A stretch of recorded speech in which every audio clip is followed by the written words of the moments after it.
Terima kasih Anda masih menyaksikan Buletin Jabar. Tindak pidana perdagangan orang atau TPPO kini makin beragam modusnya. Melalui media sosial, pelaku menawarkan pekerjaan ke luar negeri dengan iming-iming gaji yang fantastis. Ujung-ujungnya korban akan dieksploitasi bahkan menerima kekerasan. Lalu bagaimana tindakan pemerintah dan apa yang harus dilakukan yang menjadi perhatian bagi masyarakat agar tak menjadi korban selanjutnya? Berikut liputan jurnalis Metro TV, Reida Pulpi. Kadang dapat cumi sedikit dipukul sama kapten, ditendang.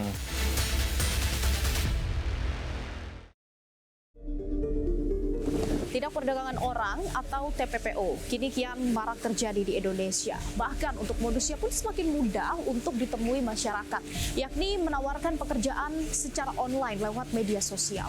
Lalu bagaimana tindakan preventif dari pemerintah agar kasus ini tidak terus-terusan terjadi? Dan kami juga akan mengajak Anda untuk mendengarkan secara langsung bagaimana kisah dari penyintas TPPO. Untuk itu, ikuti penelusuran kami. Kasus TPPO dengan iming-iming gaji besar bukanlah kali pertama. Tim Metro TV mengunjungi salah satu penyintas TPPO di Tangerang, Banten. Rahmat pada 2017 lalu menjadi korban perdagangan manusia di sebuah kapal ikan. Ia dan sejumlah rekannya dijanjikan bekerja di Peru. Namun ternyata justru dieksploitasi untuk melakukan illegal fishing di perairan Somalia. Ditambah mereka tidak mendapatkan makan dan minum layak. Bahkan usai berhasil bebas dan kembali ke Indonesia, Rahmat tidak mendapatkan haknya. Tahu lah itu nama kapalnya, saya masih ingat. Cuman kapalnya itu nggak nyandar, dia ada di tengah-tengah, gitu kan. Ada di tengah. Saya nggak tahu nih karena katanya cuman kita processing nih, cuman proses doang, nggak mancing, nggak apa. Cuman pas lama di kapal, perjalanan di kapal kita awalnya nggak tahu kapal tersebut mau arah kemana. Yang saya tahu itu cuma Peru. Yang saya tahu cuma Peru. Pas di kapal kita nggak dikasih air minum. Salah satunya cuma dikasih tempat penyulingan yang sudah karat, penuh karat. Airnya bukan warna putih lagi tapi warna kuning. Kurang lebih 14 hari kita sampailah. Taunya kita di perairan Somalia. Dan datanglah sebuah kapal kecil membawa 3 atau 4 orang Somalia yang membawa laras panjang. Waktu saat itu mereka sampai 1 karung laras panjang, pelurunya sampai 1 karung. Yang saya masih ingat karena saya bantu ngangkat untuk naik ke atas. Dan cuma kita nggak ada berpikiran bahwa kita ini dibajak atau apa kan. Disitulah mulai kita kerja hampir ngalamin lebih dari 24 jam kita ngalamin kerjaan tersebut untuk ngerajut jaring. Kurang lebih 3 bulan kita kerjaan yang namanya kerja, kadang dapat cumi sedikit dipukul sama kapten, ditendang. Nah, saya ada handphone, saya tukar ke orang Somalia buat dapetin SIM card. Saya sempat bisa komunikasi dengan keluarga, ke PT, WA, nanyain gaji, PT marah-marah. Saya browsing, nyari KBRI terdekat. Sempat komunikasi semalam, cuman responnya sangat lambat sekali kan. Sampai kita cerita di atas kapal, Pak, kita udah ada yang meninggal. Karena kenapa? Keracunan makanan.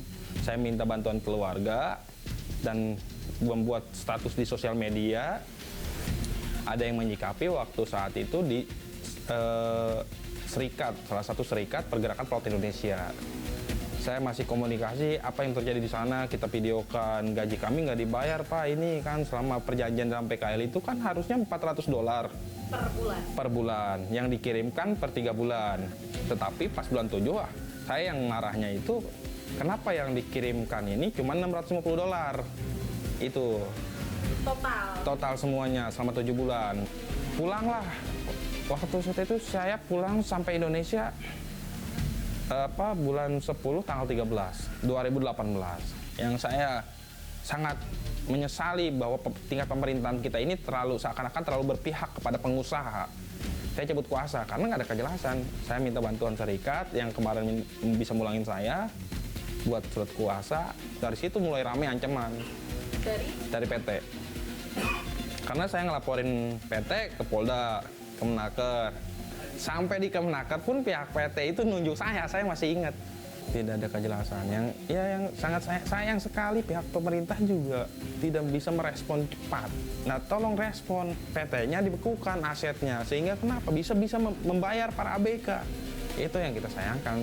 Bukannya ini sampai saat ini. Aktivis migran Care Siti Badriah juga menceritakan kisah serupa. Banyak kasus yang ia tangani bahkan korban sampai diambil ginjalnya karena tidak bisa memenuhi target dari pemberi kerja. Di Myanmar itu kalau mereka kalau nggak dapat target kan kemudian disuruh minta tebusan ke keluarganya disuruh transfer nebus, nggak kira-kira mintanya gitu kan ratusan juta. Lah orang di sini gimana ekonominya lemah, kemudian mereka keluar negeri ingin cari duit, akhirnya kok malah disuruh transfer dimintain ratusan juta, ya dari mana? Nah gitu kan akhirnya kan kalau nggak ditransfer oleh keluarga mereka biasanya ya itu dibawa ke Kamboja untuk diambil ginjalnya kan gitu. Itu sudah pernah ada kasusnya? Iya ada. Ini temen yang di Erpatra ini ada keponakannya yang seperti itu ke Kamboja, pulang-pulang ginjalnya udah nggak ada, akhirnya meninggal. Jumlah TPPO di Indonesia setiap tahunnya selalu meningkat. Bahkan dari 1 Januari hingga 1 Juli 2024 sudah ada 698 orang yang menjadi korban TPPO. Dan saat ini modusnya semakin beragam, sebagian besar menawarkan pekerjaan melalui sosial media. Nah, yang perlu Anda perhatikan ketika mendapatkan tawaran pekerjaan dari sosial media adalah ketika pekerjaan tersebut menawarkan gaji yang tinggi, tapi tidak perlu kualifikasi apapun, bahkan Anda tidak diperlukan atau tidak diwajibkan bisa berbahasa Inggris.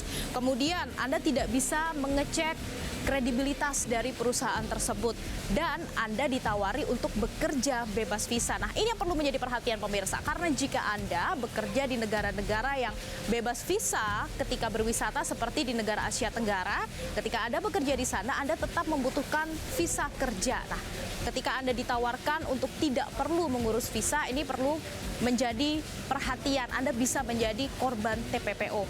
Dan terkait dengan kontrak, Anda perlu menandatangani kontrak sebelum keberangkatan. Nah, jadi ketika Anda sudah akan berangkat namun belum ada kontrak yang ditandatangani, Anda juga perlu curiga kalau perusahaan tersebut akan melakukan perdagangan orang. Nah, yang menjadi pertanyaan, kemudian apa tindakan preventif dari pemerintah untuk menekan angka TPPO di Indonesia?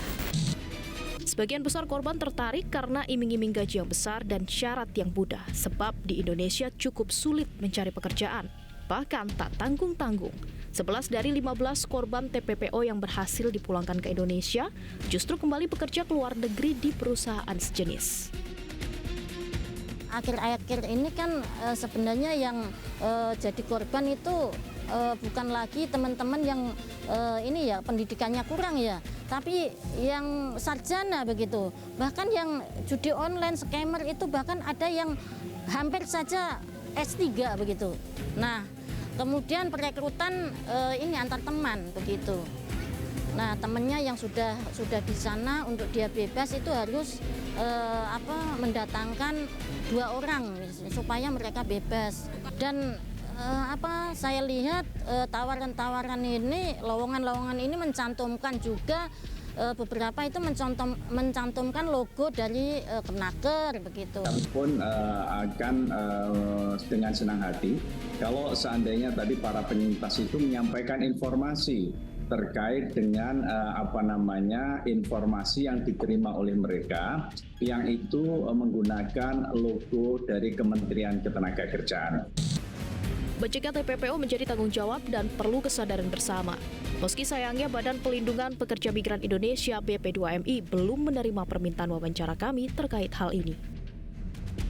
Akhir-akhir ini pemirsa, banyak lowongan pekerjaan ke luar negeri yang ditawarkan melalui media sosial. Dan tentunya dengan iming-iming gaji yang tinggi, kemudian syarat yang mudah. Padahal ternyata perusahaan tersebut merupakan perusahaan yang mengeksploitasi dan memperdagangkan manusia atau TPPO. Tentunya kita sebagai masyarakat perlu lebih berhati-hati dalam memilih pekerjaan. Jangan sampai tergiur dengan iming-iming gaji yang tinggi dan syarat yang mudah. Dan dari pemerintah tentunya perlu lebih memperketat regulasi bagaimana caranya agar TPPO ini tidak terus-terusan terjadi di Indonesia. Dari Jakarta, Tim Liputan Metro TV. Jelajahi cara baru mendapatkan informasi. Download Metro TV Extend sekarang.